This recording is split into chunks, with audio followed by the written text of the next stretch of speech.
Welcome to the mind of Royer. It's been over 3 months since I made my last video. What stands out to me is the title of that last video was Patience, so maybe that was just purposeful, kind of divine, and I didn't mean to insinuate that I was going to be taking a 3-month hiatus from uploading videos, but it was a very busy last 3 months, really productive and really enjoyable. I have many new things to share with you, so this will be one of my first real video blogs just to catch you up on what has been going on in my life and the life of my wife. So since January, I'll just start it then and then work through until now. In January, my job got really hard.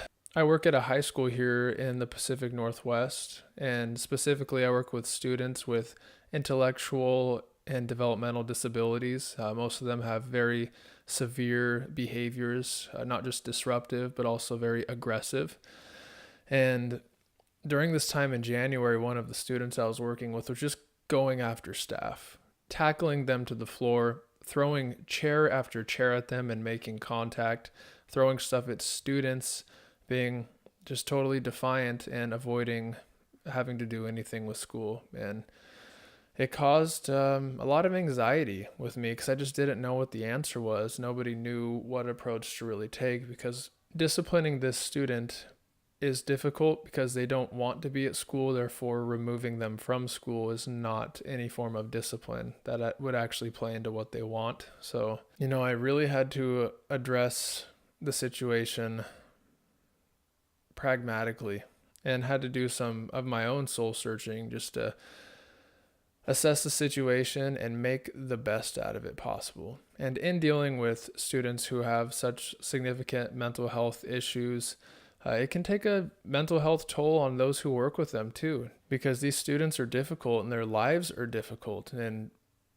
at times it might be easiest to take a disciplinary route and come down hard on them for acting out, but really it takes strength to love them and to have compassion and understand that they've got to live with these conditions their entire life. So looking at it from that perspective, just the small improvements means so much. It's been a very rewarding job experience ever since that difficult time in January. But as a result of that, I ended up taking an extended vacation for my wife's birthday, and we went to Hawaii. It was amazing. We were in Maui for 8 nights, and we went to a luau. We did body surfing, and the coolest thing was that there were so many humpback whales. It was humpback whale mating season during that time, and we saw multiple full breaches. There were whale fins going into the air and slapping back down onto the surface. It was incredible.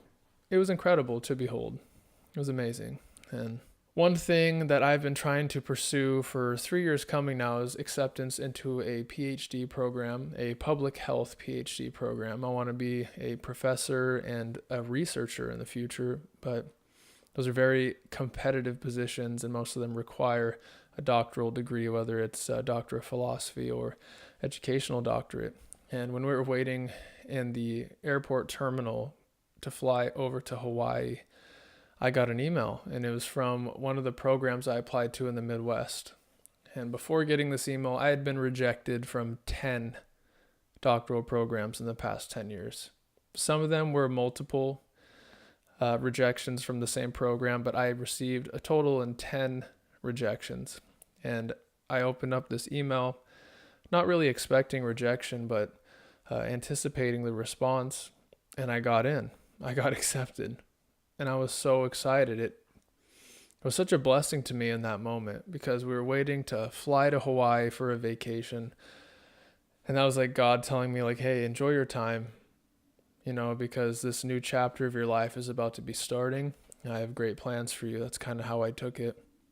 So Melina and I are in Hawaii, having a great time, soaking up the sun, swimming in the ocean in, January, although it's super warm there, and we had a blast. And we get back in February, and kind of get back into the swing of working and things. And our church has a week of prayer and fasting.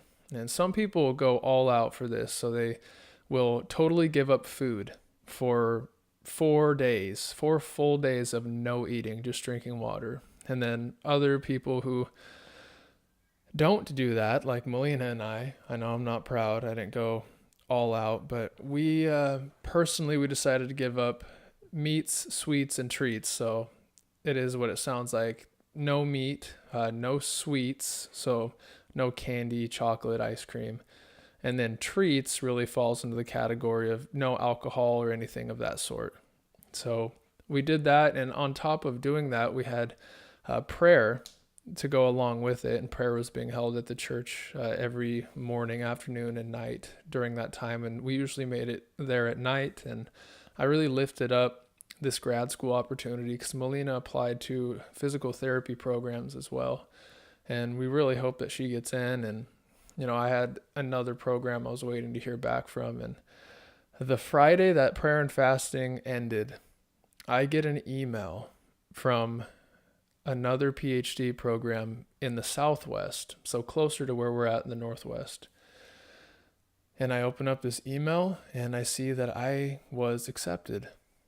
And I'm so excited. I'm so pumped. And my wife is too, because this is the program and the location that we were both hoping for. And it was just an answer of prayer. We had been doing that week of prayer and fasting, and then boom, prayer answered. That fully concerns Melina and I's future. So we're stoked, and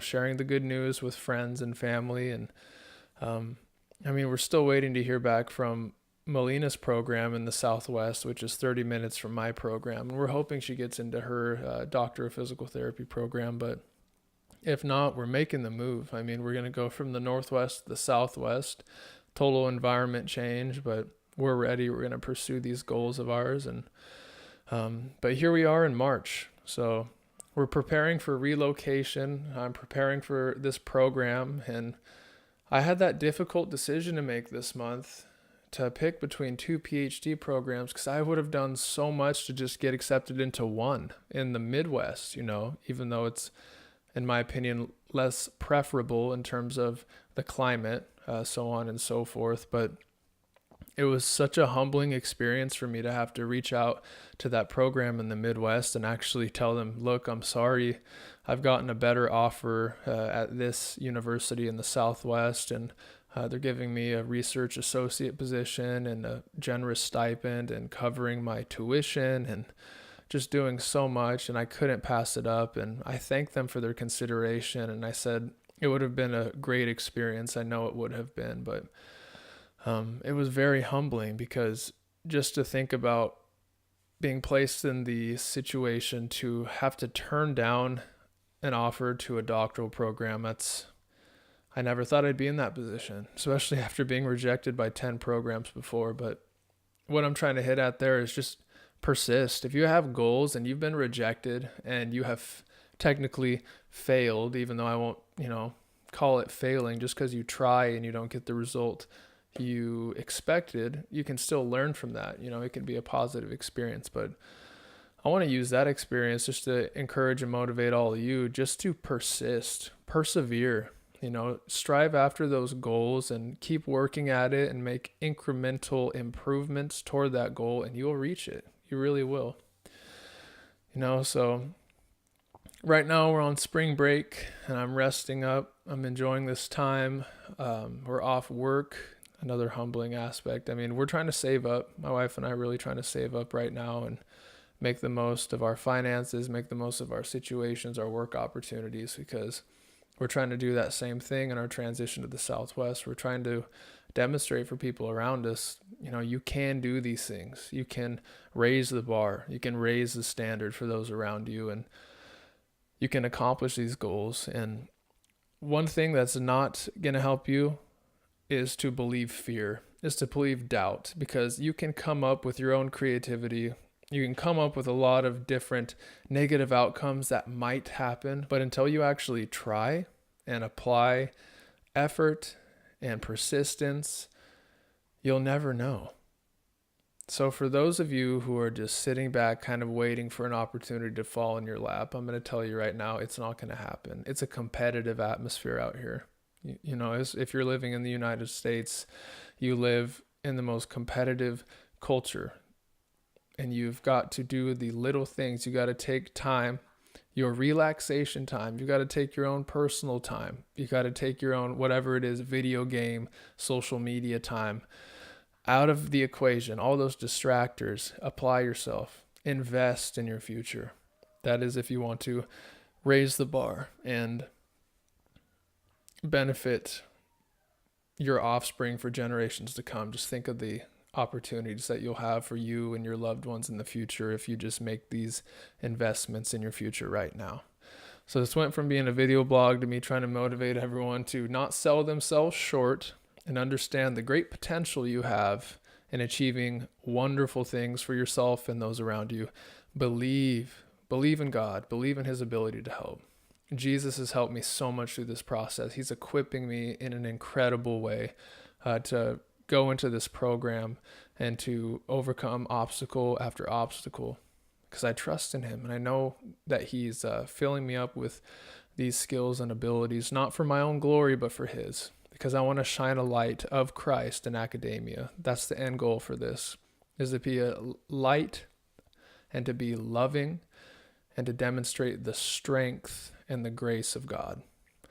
Thank you for tuning in. I'll try to do this more often, especially with the very demanding future that I foresee in terms of demanding of my time and my efforts. So it's been good.